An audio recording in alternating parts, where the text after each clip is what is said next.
우리가 지난 주일에는 의미 있는 무의미한 삶이라는 제목으로 욥기 7장의 말씀을 선포했습니다. 한 주간도 삶의 의미를 찾으며 사셨는지요? 오늘은 나는 무지하다라는 제목으로 하나님의 말씀 욥기 8장과 9장 중반까지 특별 계시를 선포하고자 합니다. 다 함께 따라하겠습니다. 나는 무지하다. 우리는 무지함을 인정하고 있습니까? 사람들은 자신을 보고 무식하다고 하면 버럭 화를 냅니다. 하지만 무지하다, 무식하다라는 말은 한글로 그냥 다 풀면 알지 못한다라는 말입니다. 모른다라는 말이죠. 모른다라는 말이 그렇게 기분 나쁜 말은 사실 아니죠. 우리는 아는 것보다 모르는 것이 훨씬 더 많습니다. 그러므로 자신의 무지함을 인정하고 사는 사람은 그 자신의 무지함을 인정하지 않고 사는 사람과 아주 큰 차이가 나는데 동에서 서가 먼 것과 같은 차이가 되지요. 자신의 무지를 인정하는 자는 끊임없이 배웁니다. 그리고 끊임없이 겸손합니다. 끊임없이 자기를 낮춥니다. 그래서 위로부터 내려오는 은혜의 중력의 법칙에 수긍하게 되고 위로부터 흘러내려오는 폭포수를 만끽하게 되지요. 하지만 자신의 무지를 인정하지 않은 자는 매사의 모든 것을 쉽게 판단하여 넘어지기 쉽습니다. 꼭대기에 올라가 있고 자기가 맨 위에 있기 때문에 쉽게 그 무게중심이 위에 있으므로 밀면 더 쉽게 넘어가는 거예요. 오뚜기는 무게중심이 아래에 있으므로 넘어졌다가도 다시 일어나는 것과 같은 것입니다. 내가 맨 위에 있다면은 은혜의 중력을 통해 받을 폭포수는 없는 것이죠. 구약 성경에 호세아가 말했던 것이 바로 그것입니다. 이스라엘이 멸망할 때 왜 멸망한다 그래요? 이 백성이 돈이 없어서, 이 백성이 뭐가 없어서, 이 백성이 지식이 없으므로 망하는도다. 이게 바로 무식해서 망한다는 거예요. 몰라서 그런다는 것이죠. 누군가 우리의 무지를 깨닫게 할 때 우리는 사실은 감사해야 합니다. 그리고 겸손해야 됩니다. 누군가 나의 무지를 지적해주고 알려줄 때는 감사해야 됩니다. 그리고 스스로 자세를 낮추어 말석을 찾아야 돼요. 그렇다면 하나님께서는 우리를 그 말석에서 높은 곳으로 높여 주실 것입니다. 오늘 성경에서는 욥이 자신의 무지함을 인정하게 됩니다. 이것은 어찌 보면은 빌닷의 질책과 책망을 인정하고 받아들이는 것처럼 보이지만 그런 차원에서 무지를 인정한 게 아니에요. 욥은 하나님의 전지하심 앞에서 자신이 겨자씨 같음을 인정하는 결백으로 그런 말을 한 것이죠. 오늘 읽은 본문이 그런 이야기예요. 빌닷이 엘리바스가 나를 지적질해준 그것으로 인해 내가 하나님 앞에 하나님의 전지하심을 노래한 게 아니라 이미도 자기의 무지함을 알고 있었다는 것이죠. 부디 오늘 성경 말씀을 통해서 우리의 해석되지 않는 삶 그리고 나의 무지를 하나님 앞에 기도로 아뢰고 그분의 전지하심을 기다리는 그리고 기대하는 그리고 기도하며 경험하는 저와 여러분 되기를 주님의 이름으로 소망합니다. 욥기 8장 1절부터 7절까지는 하나님은 정의롭다. 자, 이거는 빌닷이 하는 이야기예요. 이게 맞다라는 이야기가 아니라 아무튼 빌닷은 지금 병이 들어 죽어가는 병이 들어서 고통 중에 있는 욥을 향해서 위문을 해주고 위로를 해주고 도와주지는 못할 망정 하나님은 정의롭다 이런 말을 하고 있는 거예요.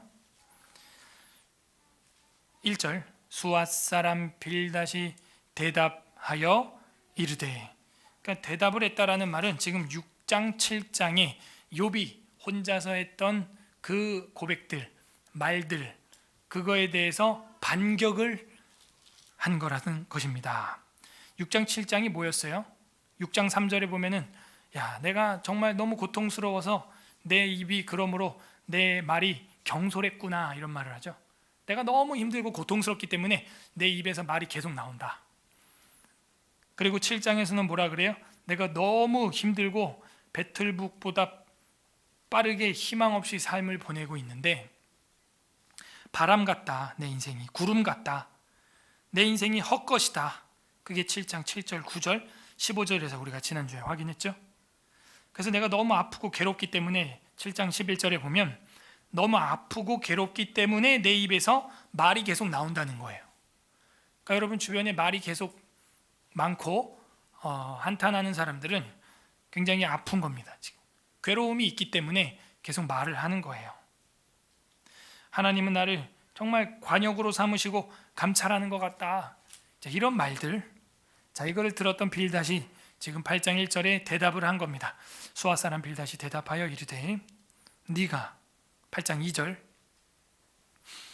어느 때까지 이런 말을 하겠으며 어느 때까지 내 입에 말이 거센 바람과 같겠느냐. 여기 거센 바람이라고 되어 있죠. 6장 26절에 보게 되면은 뭐라 그랬냐면 6장 26절에 너희가 남의 말을 꾸짖을 생각을 하나 실망한 자의 말은 욥의 말인데 바람에 날아가느니라.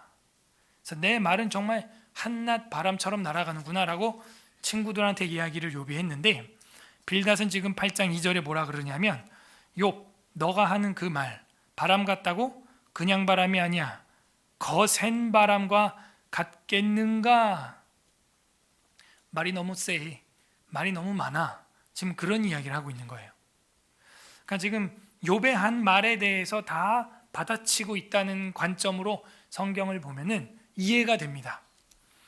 아, 그냥 말이 거세다고 하는 게 아니구나. 욥이 앞에서 내 말은 바람처럼 그냥 흘러가는구나 이렇게 얘기를 했더니 그냥 바람이 아니라 거센 바람 같겠는가? 언제까지 그러겠는가? 이렇게 말을 하는 거예요. 3절에 하나님이 어찌 정의를 굽게 하시겠으며 전능하신 이가 어찌 공의를 굽게 하시겠는가? 빌닷이 욥한테 이런 말을 하는 건 무슨 저의가 있는 거예요? 무슨 의도가 있는 거예요? 하나님은 정의롭다. 지금 너가 이렇게 병이 들고 자녀들이 죽었고 아내가 도망간 이유는 너가 죄가 있기 때문이야. 하나님은 정의로운 분이거든. 자, 하나님은 정의롭습니까? 아멘. 근데 이 상황을 두고 보면은 맞는 말이에요, 틀린 말이에요? 그죠? 말은 멋있는데 정답이 아니에요. 옳은 말인데 상황을 놓고 보면 정답이 아닌 거예요. 화이트 밸런스를 딱 주면은 색깔이 안 맞아요. 4절 내 자녀들이 주께 죄를 지었으므로 주께서 그들을 죄에 버려두셨나니. 이것도 엘리바스랑 비슷한 이야기죠. 너 자녀 10명이 죽은 이유가 뭐라는 거예요?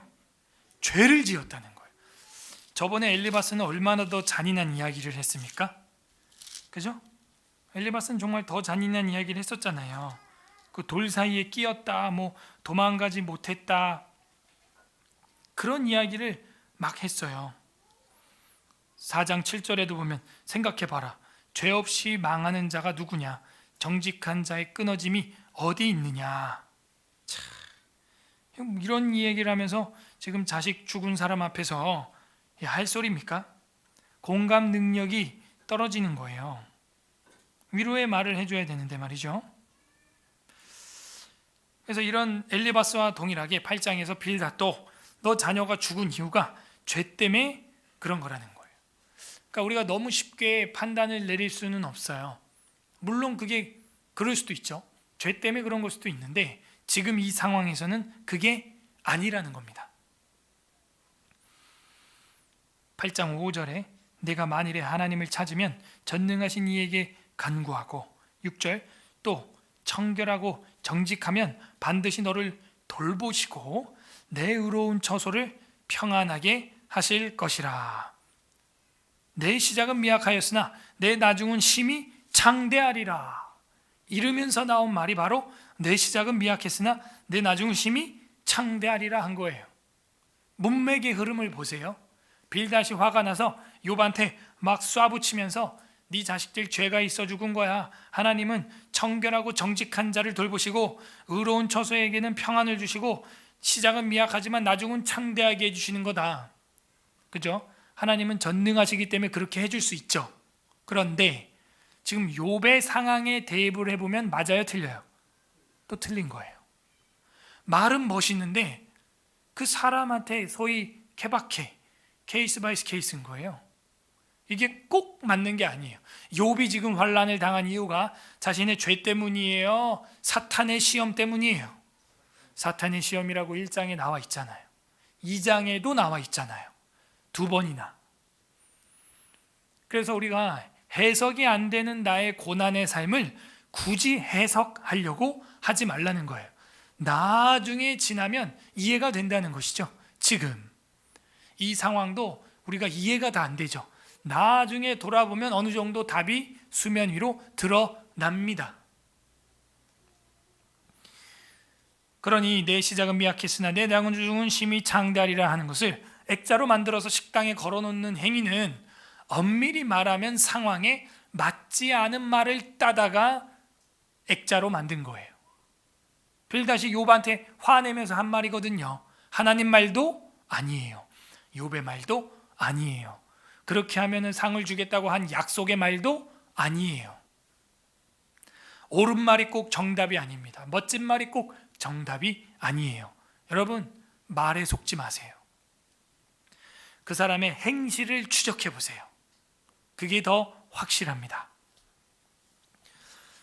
그래서 하나님은 정의롭다라고 한 말은 바로 빌닷이 한 이야기예요. 맞죠? 맞는데 여기서는 지금 정답은 아니라는 거예요. 옳은 말인데 정답은 아니에요. 이 상황화에서는. 그래서 신앙의 상황화는 굉장히 중요합니다.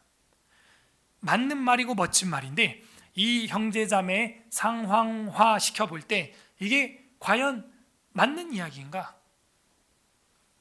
지혜롭게 적용을 해야 하는 것이죠. 8절에서 10절까지는 조상의 말에 귀를 기울여라 라고 빌닷이 말합니다. 조상의 말에 귀를 기울여라. 청하건대 너는 옛시대 사람에게 물으며 조상들의 터득한 일을 배울지어다. 맞죠? 어른들이 만들어 놓은 지적 자산들 중요한 거죠. 9절에 우리는 어제부터 있었을 뿐이라. 그러니까 우리가 이 땅에 태어난 지 얼마 안 됐다 이 얘기죠. 우리는 아는 것이 없으며 이게 무지하다는 거예요. 무식하다는 겁니다. 세상에 있는 날이 그림자와 같으니라. 우리가 100년 전에 지금 이 영등포구 양평동 31-3번지에 누가 살았는지 아무도 기억하지 못하듯 100년 뒤에 지금 우리를 이 후의 사람들이 기억하지 못할 겁니다. 누가 여기서 무슨 일을 했는지 기억 못해요. 우리는 한낱 그런 그림자와 같은 인생이에요. 10절 그들이 너한테 가르쳐 이르지 아니하겠느냐? 그의 마음에서 나오는 말을 하지 아니하겠느냐? 조상들에게 그 지혜와 지식을 배워라 라고 말하고 있어요. 맞는 이야기죠. 근데 지금 욥이 조상들의 이야기를 덜 배워서 선조들의 지식 습득이 덜 돼서 이런 고난을 받는 거예요? 아니죠. 그러니까 상황화를 시켜보면은 이게 다 멋진 말인데 정답이 아니에요. 지금 우리가 하고 있는 말, 행동이 맞는 말이고 멋진 말인데 옳은 말처럼 들리는데 정답이 아닐 수도 있다는 것입니다. 왜? 보이지 않는 영적 세계가 있기 때문이죠. 여러분 영적 세계를 경험하고 싶으면 용한 무당한테 가보시면 바로 드러납니다. 악령을 통하여 여러분의 과거를 다 맞춰요. 일어날 일도 맞춥니다.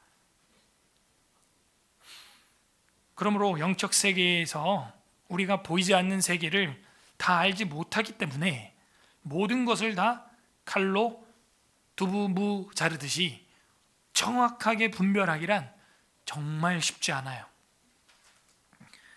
그럼 어떻게 우리가 상황화를 하여 분별할 수 있을까요? 계속 고민해야 됩니다. 자, 세 번째 단락 11절부터 마지막 절까지는 자연의 법에 귀를 기울여라 라고 빌닷이 또 충언합니다. 자연의 법에 귀를 기울여서 배워라 하는 것이죠. 자연의 법에 귀를 기울여라. 아까 우리가 기도하신 분께서도 말을 했지만 자연 계시, 일반 계시를 보면 여러분 입에서 와, 우와, 저거 봐라, 저 노란 것 봐라, 저 분홍색 좀 봐라, 저 하얀 목련 좀 봐라, 우와, 경의가 나오는 이유가 뭘까요? 뭔가 놀라운 지적 설계가 담겨 있기 때문입니다. 여러분, 우리가 놀란다는 것은 그 안에 지적 설계가 있다는 거예요. 최첨단 IT 기계나 멋있는 유용한 앱, 어플리케이션, 이런 것들을 쓰면 쓸수록 우리가 감탄을 하죠. 와, 그죠? 자율주행 자동차, 우와, 쓰면 쓸수록 놀라죠. 왜요? 거기 누군가의 지적 설계가 들어있기 때문에 감탄하는 거예요. 그러므로 지적 설계가 없는 것에는 감탄하지 않습니다. 그러므로 여러분이 감탄한 것은 지적 설계가 거기 들어있다는 이야기죠. 이 추운 겨울을 지나 어찌 저 죽은 것과 같은 앙상한 가지에서 저렇게 아름다운 색깔이, 물감보다도 아름다운 색깔이 칠해질까? 꽃이 피어날까? 거기에는 뭔가 지적 설계가 들어있다는 거예요. 자연의 법에서 배우라는 거예요. 책만 읽지 말고 자연을 읽으라는 거예요. 따라하세요. 자연을 읽으라. 읽어야죠. 일반 계시예요. 책은 성경 계시고요. 맞는 말인데요, 욥한테 대입을 한번 해볼게요. 11절, 왕골이 진펄 아닌 데서 크게 자라겠느냐? 갈대가 물 없는 데서 크게 자라겠느냐? 왕골은 파피루스를 말합니다. 파피루스가 질퍽질퍽한 그곳에 아닌 데서 크게 자랄 수 있겠냐? 갈대가 물이 없는 데서 크게 자랄 수 있겠냐? 자연을 보고 배워라 얘기죠. 이런 것은 새순이도다. 아직 뜯을 때가 되기 전에 다른 풀보다 일찍 마르느니라. 그래서 그런 습기가 있어야 크게 자랄 수 있다. 13절, 하나님을 잊어버리는 자의 길은 다 이와 같고 저속한 자의 희망은 무너지리니. 자, 여기 희망이라는 단어 어디서 봤어요? 지난주에 7장 6절에 나의 날은 배틀불보다 빠르니 희망 없이 보내는구나. 자, 그 희망이 어떤 단어라 그랬어요? 다른 또 의미로 실, 줄, 끈, 그죠? 같은 동의어라 그랬어요. 히브리어로 희망은 끈, 줄이라는 말이랑 동의어예요. 생명의 줄, 밧줄. 그거에 대해서 반격을 하잖아요. 지금 8장 13절에 하나님을 잊어버리는 자의 길은 다 이와 같고 저속한 자의 희망은 끊어지는 거다. 저속한 자의 희망은 무너지는 거다. 여리고 성에 그 희망의 줄을 가지고 있었던 라합은 살지만 그 빨간 줄, 붉은 줄이 없던 백성은 다 무너져 죽는 거 아니야? 어찌 갈대가 물이 없는 데서 번성하겠으며 파피루스 식물이 진펄이 아닌 데서 자라겠냐? 너가 하나님을 잊어버렸어. 물 없는 갈대 같아. 그러니까 바삭하고 깨지고 무너지고 줄이 될 수 없는 거죠. 그걸로 줄을 만드는 건데요. 우리도 지푸라기로 새끼를 꼬고 줄을 만들고 그랬잖아요. 너무 꼬집어서 찌르고 있습니다. 14절, 그가 믿는 것이 끊어지고 그의 의지하는 것이 거미줄 같은즉. 이런 표현 보세요. 기가 막히죠. 그야말로 너가 지금 붙잡고 있는 그 줄, 거미줄이야. 우리는 끼케야 썩은 동아줄, 썩은 줄, 그런 정도의 표현만 하는데 여기는 그게 아니라 뭐예요? 썩은 줄이 아니라 거미줄이야. 거미줄은 그냥 팅 하고 끊어지죠. 거미줄 같은즉 그 집을 의지할지라도 집이 서지 못하고 굳게 붙잡아 주어도 집이 보존되지 못하리라. 그럼요. 거미줄이 어떻게 집을 붙들고 있을 수가 있어요. 16절에 그는 햇빛을 받고 물이 올라 그 가지가 동산에 뻗으며 그 뿌리가 돌무더기에 설이어서 돌 가운데로 들어갔을지라도, 그 나무나 식물 보면은 돌과 바위 사이로 뿌리가 파고 들어가서 이렇게 자리 잡은 식물들을 우리가 볼 때가 있습니다. 그렇게 했을지라도 18절 그곳에서 뽑히면 그 자리도 모르는 채 하고 이르기를 내가 너를 보지 못하였다 하리니. 그죠? 그 돌 사이에 뿌리 내렸던 거 뽑아버리면은 그 뭐 흔적도 안 남죠. 19절 그 길의 기쁨은 이와 같고 그 후에 다른 것이 흙에서 나느니라. 흔적도 없이 뽑혀버리고 다음 다른 식물이 솟아난다는 거예요. 그 다음 20절 하나님은 순전한 사람을 버리지 아니하시고 악한 자를 붙들어 주지 아니하심으로. 그러니까 자연의 비유를 든 다음에 결국에는 또 뭐예요? 너는 악하다, 순전하지 않다. 그러니까 지금 이렇게 몸에 벌레가 기어다니고 살이 굳었다 터지고 진물이 나고 하는 거 아니겠니? 너는 악한 자야. 그런 얘기예요. 21절에 웃음을 내 입에서 즐거운 소리를 내 입에 채우시리니. 22절 다 같이 읽습니다. 시작. 너를 미워하는 자는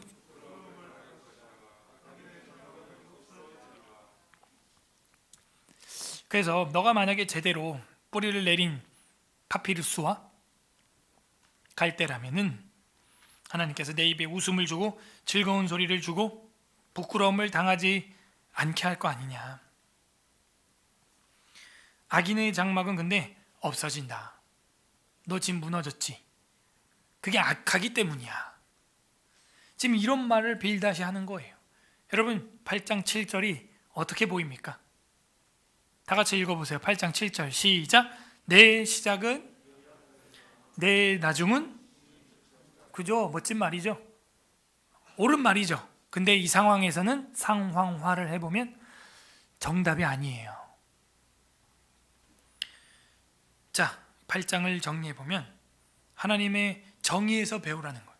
두 번째는 조상의 말에서 배우라는 거예요. 세 번째는 자연의 법칙에서 배우라는 거예요. 그러나 우리는 이것이 정답이 아니라는 것을 압니다. 그럼 결국 어떻게 해야 할까요? 여기서도 얻을 수 없어요. 하나님의 지혜와 지식의 뜻을 배워야 합니다. 조상이 아니에요. 자연의 법칙 정도가 아니에요. 여러분 부활절이 다가오는데 웨스트민스터 신앙고백서 제1장 성경 제1항 외우고 있습니까? 외우고 계세요? 본성의 빛과 창조와 섭리의 사역 가운데 하나님의 선하심과 지혜와 능력이 분명하게 나타나 있어서 아무도 하나님을 모른다고 핑계할 수 없어요.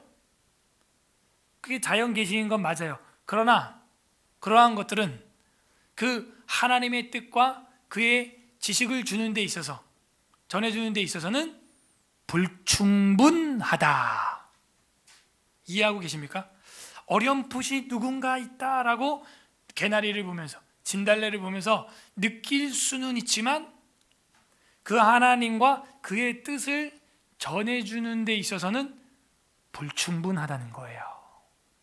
자연 계시 굉장히 중요하지만 하나님과 그의 뜻을 충분하게 전해주지는 못한다는 것입니다.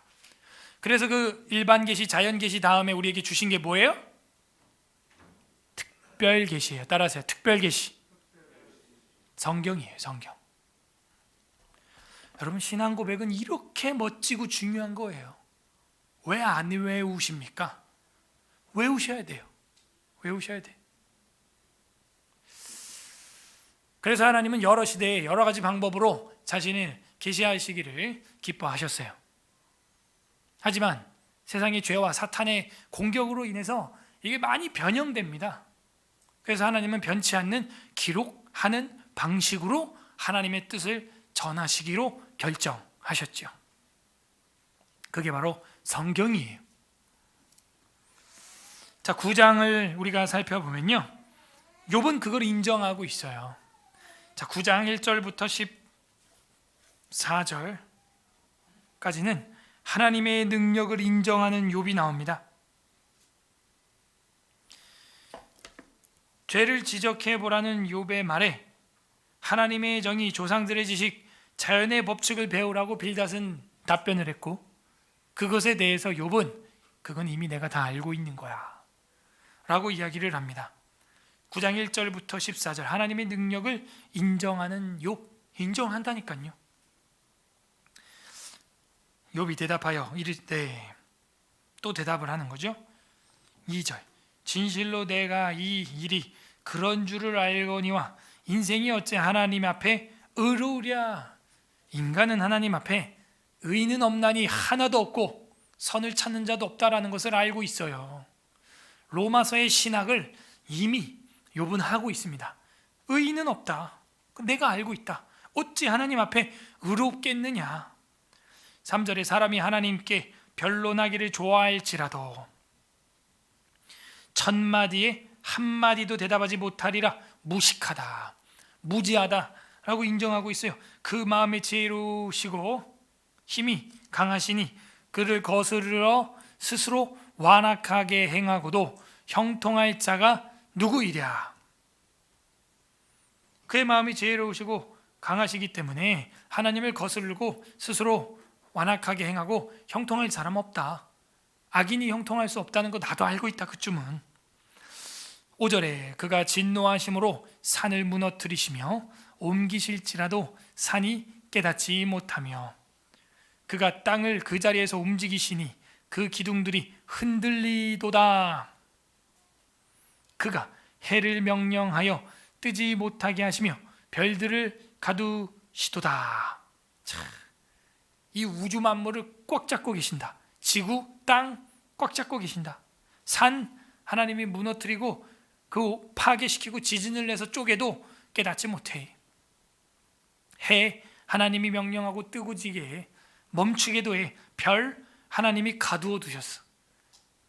여러분, 이 가두어 두셨다, 그거에 대해서 해석하는 게 그 다음 절까지인데, 별을 가두어 뒀대요. 8절, 그가 홀로 하늘을 펴시며 바다 물결을 밟으시며. 여러분, 우리가 바다 밟을 수 없죠. 바다 전체를 우리가 밟을 수 없어요.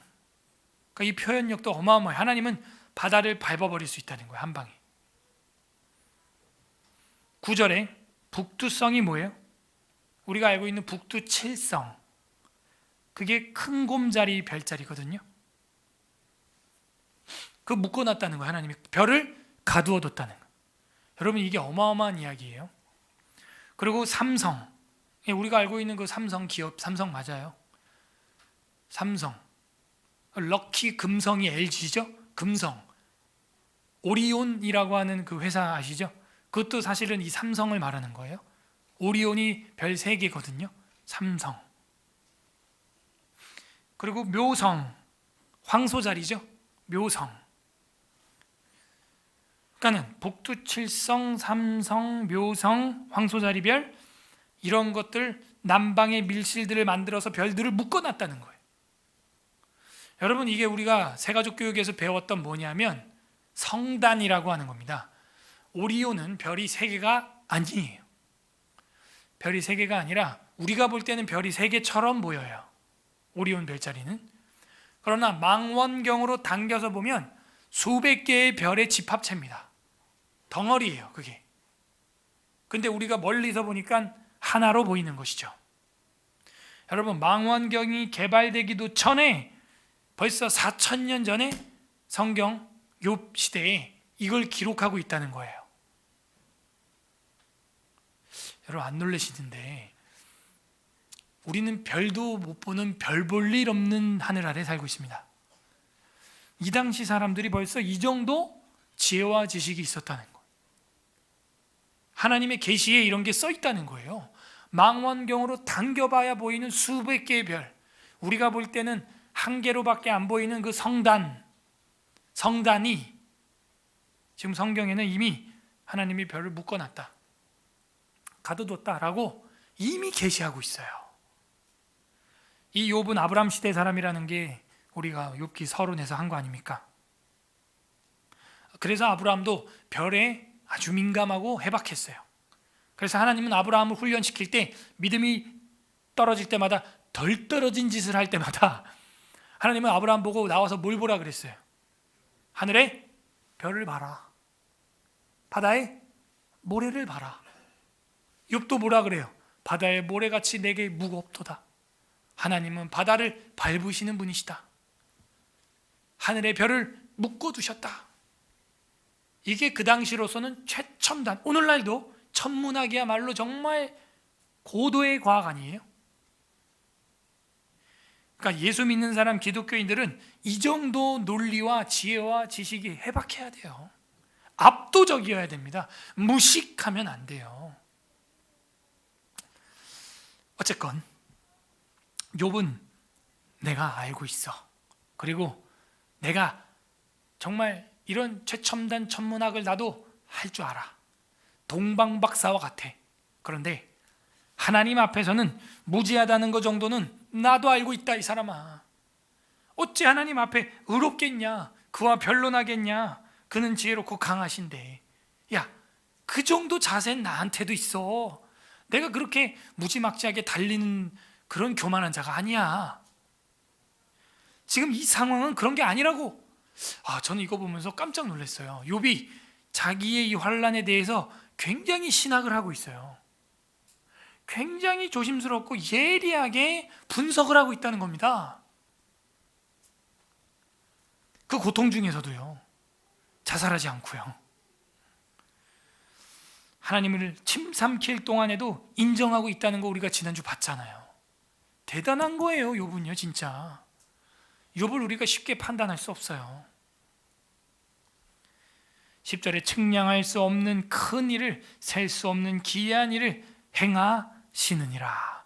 그 하나님의 자연 계시, 특별 계시, 아니 자연 계시, 일반 계시 나도 알아.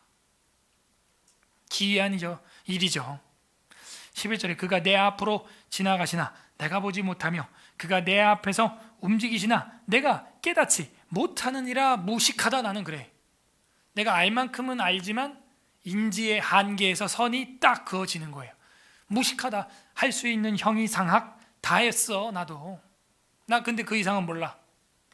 내가 깨닫지 못하느니라. 그가 내 앞에 지나가도 난 몰라. 지금 보이지 않는 영인데 어떻게 알겠느냐.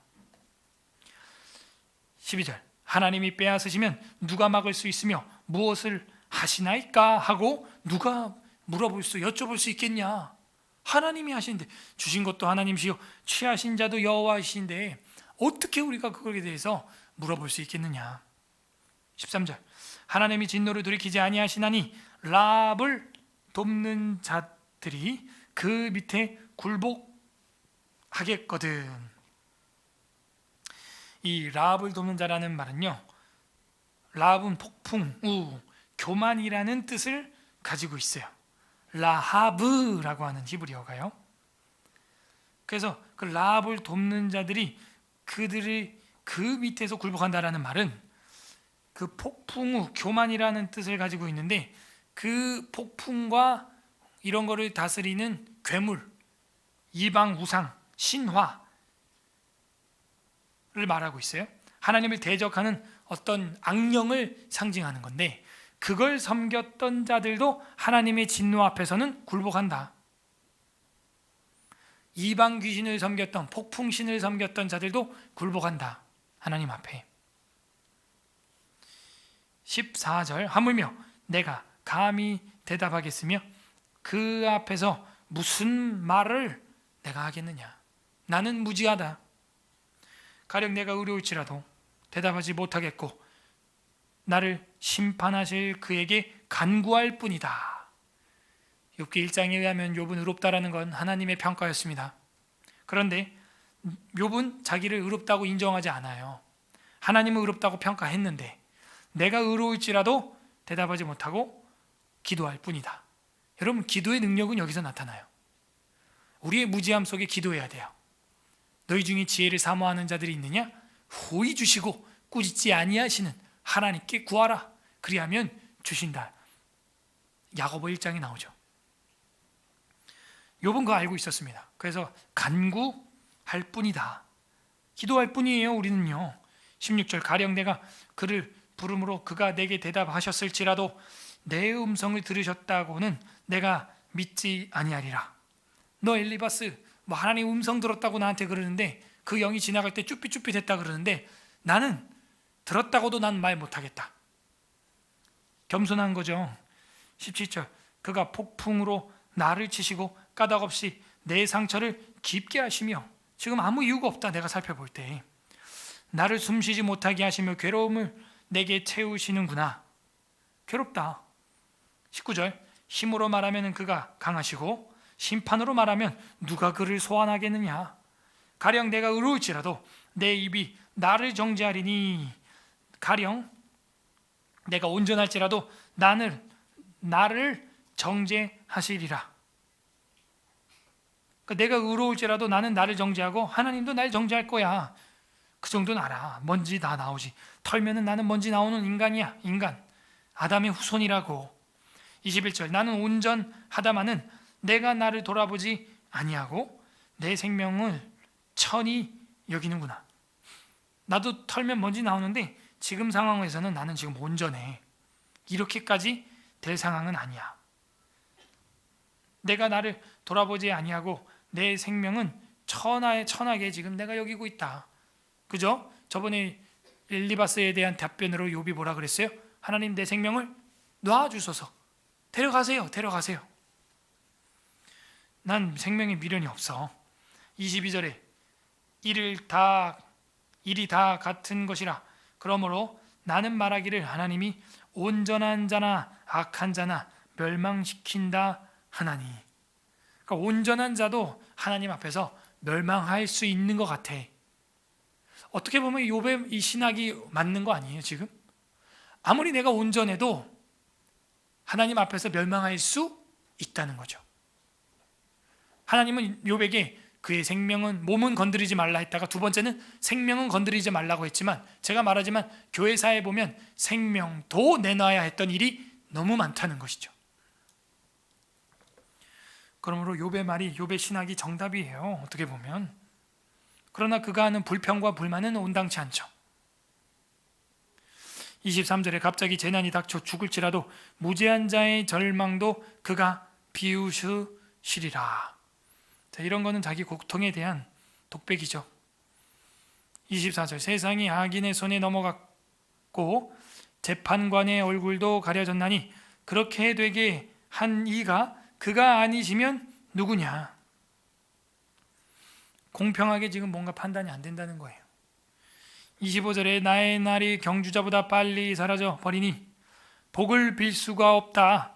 기도할 순간도 없다는 거예요. 26절 그 지나가는 것이 빠른 배 같고 먹이에 날아 내리는 독수리와 같구나. 얼마나 빠른지 모르겠다. 가령 내가 말하기를 내 불평을 잊고 얼굴빛을 고쳐 즐거운 모양을 하자. 그래 불평 그만하고 웃어 그냥. 할지라도 28절 내 모든 고통을 두려워하오니 주께서 나를 죄 없다고 여기지 않으실 줄을 아나이다. 웃자고 해도 지금 내가 뭔가 찜찜하다. 웃을 기분이 아니야. 29절에 내가 죄형 정죄하심을 당할진대 어찌 헛되이 수고하리까. 내가 눈 녹은 물로 몸을 씻고 잿물로 손을 깨끗하게 할지라도 주께서 나를 개천에 빠지게 하시리니 내 옷이라도 나를 싫어하리이다. 내가 아무리 깨끗하게 잿물로 눈 녹은 깨끗한 물로 씻을지라도 주님이 다시 나를 똥개천에 밀어버린다는 거예요. 그래서 옷이 더러워진다는 거죠. 이게 뭐예요? 벌레 구더기 나는 내 살, 굳었다가 터지는 진물의 냄새, 그걸 지금 똥개천에 비유한 거예요. 32절에 하나님은 나처럼 사람이 아니신즉 내가 그에게 대답할 수 없으며 함께 들어가 재판을 할 수도 없고 우리 사이에 손을 얹을 판결자도 없구나. 주께서 그의 막대기를 내게서 떠나게 하시고 그의 위엄이 나를 두렵게 하지 아니하시기를 원하노라. 기도할 뿐이에요. 35절 합독합니다. 시작. 그리하시면 내가 두려움 없이 말하리라. 나는 본래 그렇게 할 수 있는 자가 아니니라.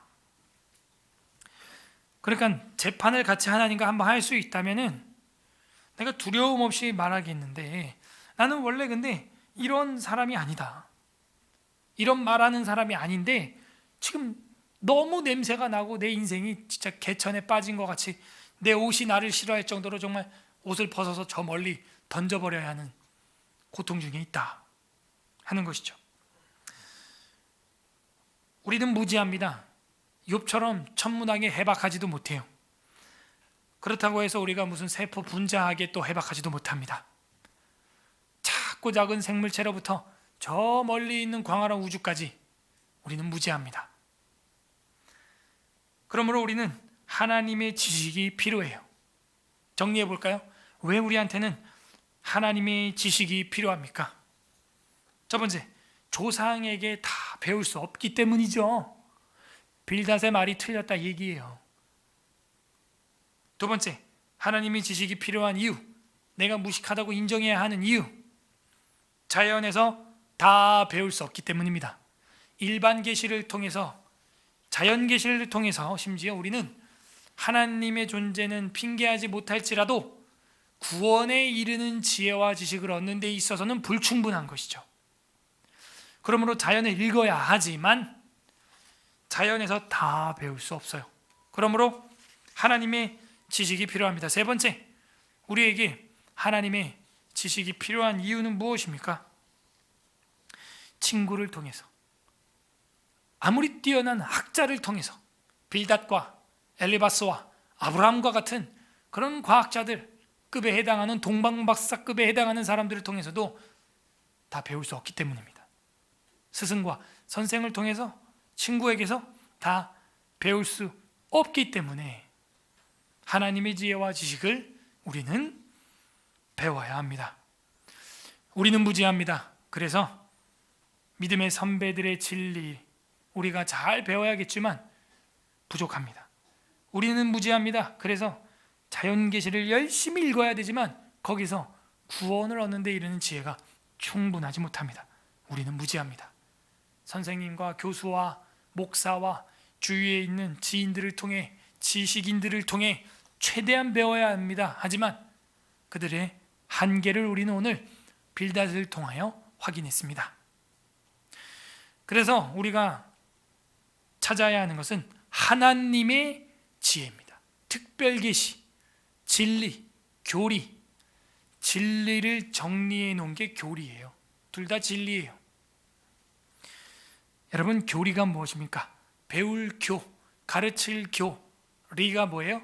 다스리다 리, 기워 넣다 리가 되는 거예요. 깊다 리, 옷이 찢어지면 기워 넣는 걸 말해요. 그걸 교리라고 합니다.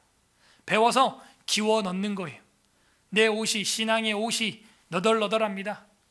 그리스도로 옷 입었는데 너덜너덜해집니다. 찢어집니다. 터집니다. 그럴 때 기워 넣는 게 교리예요. 오늘날은 교리를 무시하는 시대입니다. 깨어 있어야 돼요. 예배론, 교회론, 성경론. 우리가 웨스트민스터 신앙고백서에 다 정리되어 있잖아요. 교회란 무엇인가 공부 다 했어요. 이 교리가 없기 때문에 우왕, 좌왕 하는 것입니다.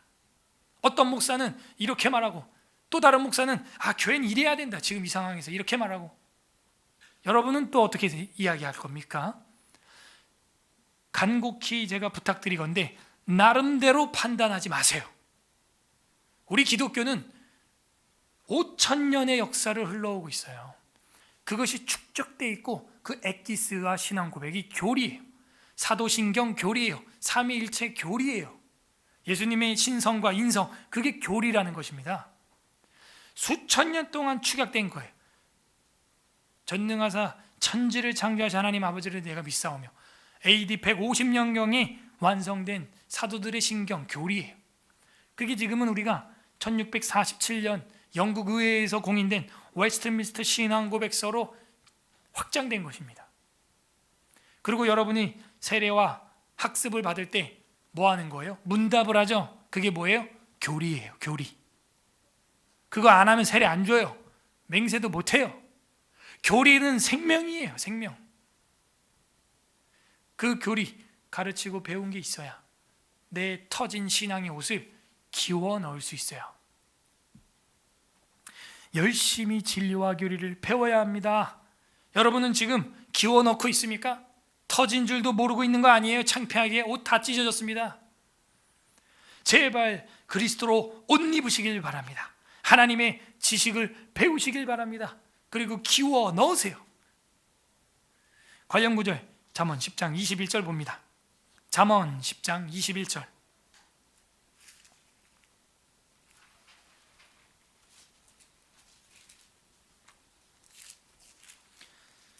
구약 성경 921페이지 921 잠언 10장 21절 합독합니다.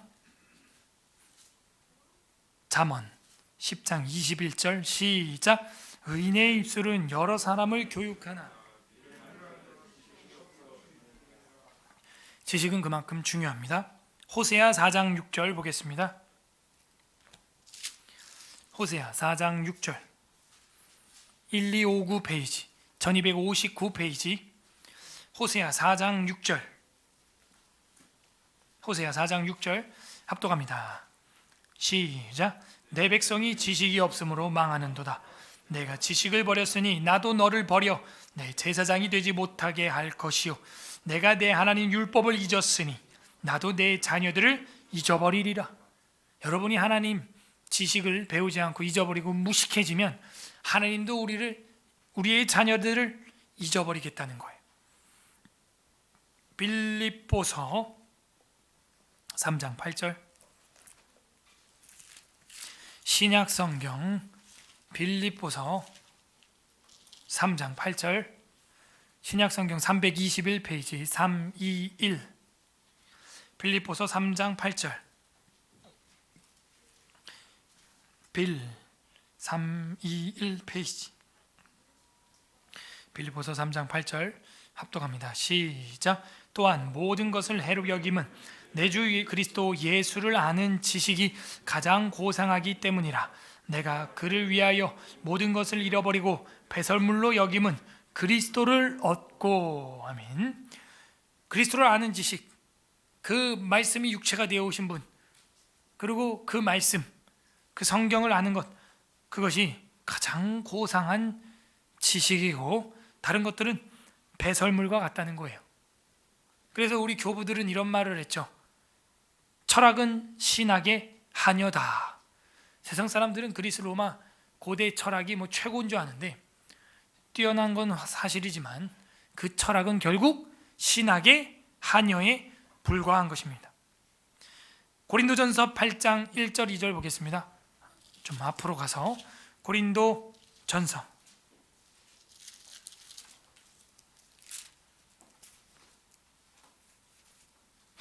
8장 1에서 2절 합독합니다. 271페이지 271 고린도전서 8장 1, 2절 시작. 우상의 제물에 대하여는 우리가 다 지식이 있는 줄을 아나 지식은 교만하게 하며 사랑은 덕을 세우나니 만일 누구든지 무엇을 아는 줄로 생각하면 아직도 마땅히 알 것을 알지 못하는 것이요. 배우면 배울수록 욥처럼 겸손해지는 거예요. 내가 하늘의 별자리와 성단의 별자리를 다 알고 있는데도 불구하고 하나님 앞에 서면 나는 무지하고 무식한 자다. G.I. 윌리엄슨이 펼쳐낸 우리가 공부하고 있는 웨스트민스터 신앙고백서 강해라고 하는 책은 바로 그 동기에서 쓰여진 것입니다. 미국의 영미사회의 그리스도인들을 보니까 장로교에서 새로운 신앙고백을 만들어냈어요. 그런데 자신이 그 새로운 신앙고백서와 웨스트민스터 신앙고백서를 비교해 보니까 웨스트민스터 신앙고백서가 훨씬 더 성경에 부합하다는 것을 깨닫게 됩니다. 그래서 다시 그 강해집 책을 내게 된 거예요. 그러면서 그가 하는 말이 국민들이 시민들이 무지하다, 성도들이 무식하다라는 겁니다. 그래서 이 무지하고 무식하다라고 하는 말은 기분 나쁘라고 하는 얘기가 아니라 깨달으라고 하는 이야기예요. 외민 1장에 보게 되면은 유식한 자나 무식한 자라고 할지라도 통상적인 방법을 사용하면 하나님의 뜻을 알 수 있다, 이렇게 돼 있어요. 그러므로 우리는 나의 무식함을, 무지함을 인정해야 돼요. 그런데 우리의 모습을 보세요. 마치 세상의 모든 책을 다 읽은 마냥 침을 튀기며 떠드는 나의 모습을 발견할 때가 너무 많습니다. 성경과 교리도 모르면서 세상의 모든 걸 아는 것처럼 이야기한다는 것이죠. 술 취한 사람이 보통 그렇습니다. 우리는 깨어 있어야겠어요. 성경 웨스트민스터 신앙고백서 제1장 1항, 본성의 빛과 창조와 섭리의 사역 가운데 하나님의 선하심과 지혜와 능력이 분명하게 나타나 있어서 아무도 하나님을 모른다고 핑계할 수가 없다. 그러나 그러한 것들은 하나님과 그의 뜻을 아는 지식을 주는 데 있어서 불충분하다. 자, 그럼 자연계시로는 부족한데요, 어떻게 해요? 하지만 그 지식은 구원을 얻는 데 필요하다. 하지만 그 지식은 필요하다는 거예요. 구원을 얻는 데 필요하다는 거예요. 그래서 주님은 여러 시대에 그리고 여러 가지 방식으로 자신을 계시하시고 자기의 교회에 자신의 뜻을 선포하시기를 기뻐하셨습니다. 그 후에는 그 진리를 더 잘 보존하고 전파하기 위해서, 그리고 육신의 부패와 사탄과 세상의 악에 대비하여 교회를 더욱 견고하게 하며 위로하시기 위해서 바로 그 진리를 온전히 기록해 두게 하셨다. 이 같은 이유로 성경이 절대적으로 필요하게 된 것이다. 왜요? 진리를 더 잘 보존하고 전파하고 사탄과 세상과 육신의 부패 악에 대비하고 교회를 더욱 견고하게 하고 위로하기 위해서. 여러분, 위로를 받으셔야 돼요. 그러려면 교리를 배워야 됩니다. 지금 이 상황, 여러분, 이 시대적 상황, 기독교인이라고 말만 꺼내도 째려보는 이 상황, 마치 연병이 된 것과 같아요. 기독교인은. 그게 진리예요. 사도 바울은 말합니다. 사도 바울에게 사람들은 손가락질합니다. 이는 연병이라. 사도행전에 나와요. 기독교인을 연병으로 봐요. 일주일에 1시간 모여서 예배하는데 공무원이 왔다 갔습니다. 갔어요. 지금은 갔어요. 예배자로 예배 드리겠다고 사인하고 들어왔는데 예배 안 드리고 중간에 갔어요. 하나님은 보고 계세요. 그 사인을. 찹찹한 거예요. 아마 중국이 이럴 것 같아요. 뿌락지 공환들이 와서 탁 보고 갑니다. 방역은 교회처럼 하면 돼요. 교회만큼 방역 철저히 하게 하는 데가 없어요. 어제도 했어요. 저희는 사다 놓고 뿌립니다. 이게 참, 이 형평성과 통일성과 일관성, 저는 여기서 한탄이 나오는 거예요. 한탄이. 여러분, 위로 받으셔야 돼요. 위로 받으려면 교리를 알아야 돼요. 예배란 무엇인가? 교회란 무엇인가? 기독교인의 성화란 무엇인가? 신자와 불신자의 삶은 무엇인가? 결혼이란 무엇인가? 다 배웠어요, 우리는. 그래서 성경이 필요하게 된 것입니다. 진리와 교리를 배우면 돼요. 성경의 전염병 투성이에요. 그때 성도들이 어떻게 했는지 다 나와요. 읽었잖아요. 다 배웠잖아요. 구약에서도 신약에도 다 배웠어요. 근데 우리가 무식한 거예요. 무지한 거예요. 방역은 철저하게 협조해야 됩니다. 그런데 예배는, 제가 묻고 싶은 건 그거예요. 방역을 하자고요. 그리고 방역에서 끝나지 마요. 제발 무식한 그런 인간이 되면 안 됩니다. 여러분, 불신자도 방역은 합니다. 우리가 그 정도 수준이어야 되겠어요? 불신자도 방역은 해요. 그런데 코스트코는 미어 터져. 제가 갔다 왔어요. 직접 다 가봤어요. 방역은 철저히 하자고요. 나라에 협조하자고요. 그런데 예배는, 여러분, 세상 사람 정도로만 하면 안 돼요. 기독교인이고 그리스도인이면요, 방역을 못하고 있는 사람들에게까지 들어가야 되는 겁니다. 불을 보고 도망가지 않아요. 소방관은 불을 보고 불 속으로 들어갑니다. 저는 그 정도는 나올 줄 알았는데, 제가 인터넷 뉴스 검색을 아무리 해도 어느 교회가 뭘 이렇게 직접 가서 나눠줬다 이런 뉴스가 하나도 안 나와요.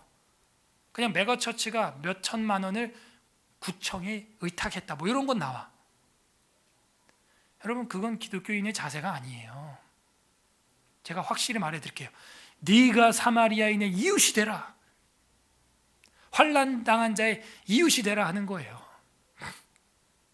그게 기독교인의 환난을 대하는 자세입니다. 우리 교회도 안 나와요. 아무도. 그러니까 결국 제가 이야기를 하는 거예요. 갑시다. 여러분이 원래 개진해야 되는 거예요. 목사님, 에스라 교회, 돕는 교회 정도 됐으면 내 마스크 내 거가 아니라 다른 사람 마스크, 다른 사람 소독제, 그 심령이 상한 자들에게 가서 그 성경이 쓰여져 있는 그 편지 전해줘야 될 거 아니에요.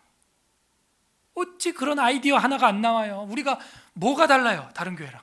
그러면 다르다라는 것은 카도시인데 전혀 카도시가 없어요. 똑같아요. 더해요. 내 거. 내 주변에 와서 기치만 해봐. 죽여 그냥 막. 이런 눈빛이에요.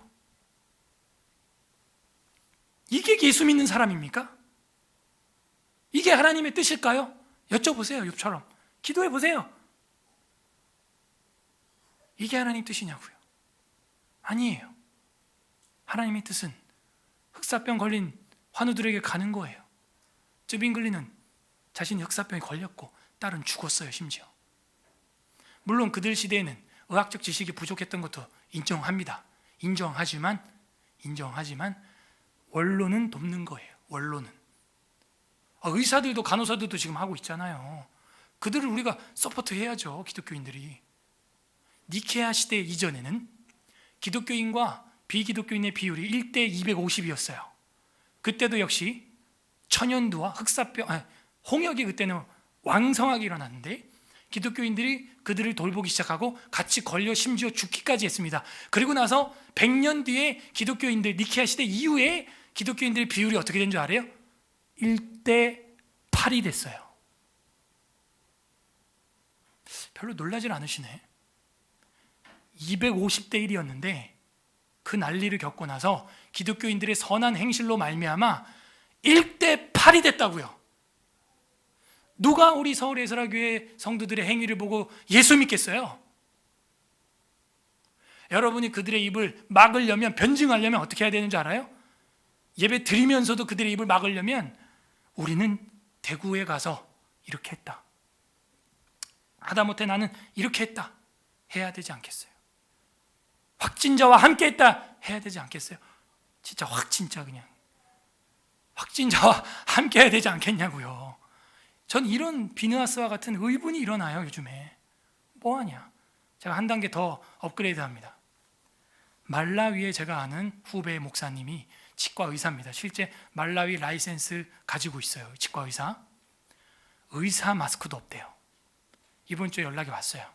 그래서 제가, 우리가 만약 사랑과 감사의 잔이 대구를 넘치면 다음은 내가 말라위 지원하겠다. 그럼 말라위의 소독젤, 마스크 수백 개 지원하겠다. 근데 우리의 감사의 잔이 넘칠지 모르겠다. 나는. 여러분, 우리 교회 회개해야 돼요. 제가 코로나19 구호 물품 모집한다고 하니까 외부에서 더 많은 헌금이 들어왔습니다. 지금 회개해야 돼요. 진짜 회개해야 돼요. 부끄러워서 낯을 들 수가 없어요. 하나님 앞에. 외부의 성도들이 그 에스라 TV 보고 그 구호 물품을 막 보내달라고, 이름도 성도 모르는 사람들이 코로나 찍어갖고 헌금을 막 보내요. 지금 회개해야 돼요. 회개. 여러분, 지갑이 먼저 회심해야 돼요. 정말 제가 뭘 일을 못하겠어요. 부끄러워서. 저는 우리 교회가 좀 그래도 향기와 빛이 되라고 이런 걸 프로젝트를 하는데 안 돼요. 에스라가 무슨 소망이 있어요? 그 강좌가 무슨 힘이 있어요? 진리 교리 백날 배워 뭐합니까? 욥을 보세요. 우리는 욥처럼 하고 있어요? 아니면 빌다처럼 하고 있어요? 너 뭔가 문제가 있어. 오늘 성경을 통해서 우리는 하나님의 마음을 배워야 합니다. 우리가 무엇을 배울 수 있을까요? 나를 배우라. 내가 참 지식과 지혜와 참 진리와 교리를 전해준다. 열심히 배워야 돼요. 각자 적용해 보세요. 나의 무지한 부분은 무엇인가? 지금 나의 무지한 부분은 무엇인가? 우리 주 예수 그리스도께서는 지식의 열쇠가 되셨습니다. 우리에게 그 지식의 열쇠를 주셨어요. 베드로에게 주셨고 우리에게 주셨어요. 그런데 우리가 그 지식의 열쇠를 가지고 내가 들어가지 않을 뿐더러 타인도 못 들어가게 하고 있지 않아요? 누가복음 11장 52절을 보시기 바랍니다. 마지막 성경 누가복음 11장 52절.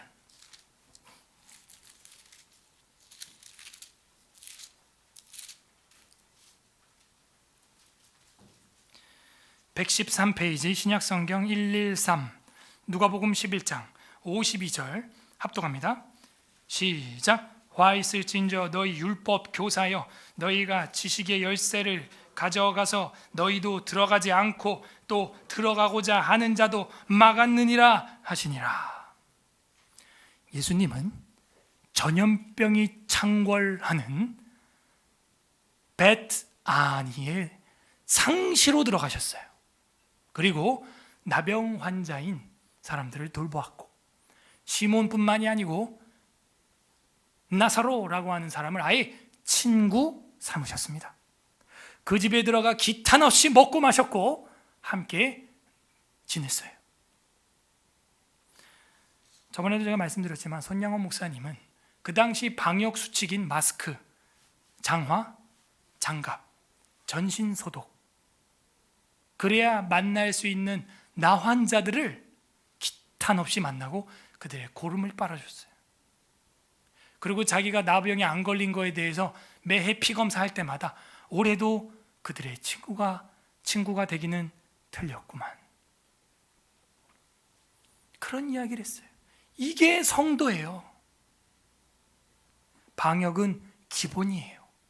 그런데 사랑은, 그런데 생명은, 그런데 예배는 누가 방역하지 말자입니까? 우리 주 예수 그리스도께서는 우리를 그렇게 사랑하셨고 우리의 죄의 고름을 빨아주셨고 우리의 친구 삼아 주셨습니다. 우리 주님은 우리를 위해 살과 피를 뜯어내셨고 한낱 마스크를 뿌려준 자가 아니에요. 우리 주 예수 그리스도께서는 전 세계 인류의 죄를 도말하기 위하여 아버지 엘리 라마 사박다니를 외치며 십자가에서 지식의 문을 활짝 열어주셨습니다. 부디 우리도 그 복음에 동참하여 불신자들이 하는 수준의 그 이상의 것을 행할 수 있는 지식의 문이 열리기를 바랍니다. 부디 오늘 이 말씀을 날마다 묵상함으로 우리의 무지를 깨닫고 나의 모습을 발견하고 바리새인 옷을 벗어버리는 겸손한 하나님의 백성들이 되기를 주님의 이름으로 소망합니다. 우리는 무지함을 인정하고 있습니까? 욥기 8장 9장을 설교를 생각하면서 다 함께 읽어보겠습니다. 아멘. 이 시간 말씀을 생각하면서 기도하는 시간 갖겠습니다. 첫 번째, 하나님 우리에게 지식의 열쇠를, 천국 지식의 열쇠를 주신 것, 그리고 우리의 참 위로자가 되시는 하나님 감사합니다. 감사기도 올리시고, 두 번째는 우리가 그 지식의 열쇠를 가지고도 들어가지 않고 들어가려고 하는 자도 혹시 막고 있는 거 없습니까? 그리고 내가 가지고 있는 의와 지혜와 지식을 있는 척, 아는 척, 모든 것을 다 아는 척했던 빌닷과 같은 모습은 없었습니까? 용서하여 주시옵소서. 우리의 무지함을 인정하지 못하고 모든 것을 다 아는 것처럼 말하고 떠들었던 빌닷과 같은 우리의 입술, 주님 회개합니다. 세 번째, 하나님 정죄하는 자세를 우리가 견지하되 진리와 교리를 근거로 사랑을 적극적으로 실천하는 우리가 되게 하여 주시옵소서. 이 어수선한 사회 환경 속에서도 하나님 앞에 우리가 진리와 교리를 근거로 하여 예배하며 사랑을 적극적으로 실천함으로 허다한 죄를 덮을 수 있는 그리스도인이 되게 하여 주시고, 초대교회처럼 사랑으로 승리하여 신자와 비신자의 비율이 확연하게 바뀔 수 있는 역사가 우리 교회를 통하여 나타날 수 있도록 하나님 은혜 내려 주시옵소서. 우리 하나님께 감사하는 기도, 회개하는 기도, 간구하는 기도 올려드리겠습니다. 기도합니다. 하나님 아버지 감사.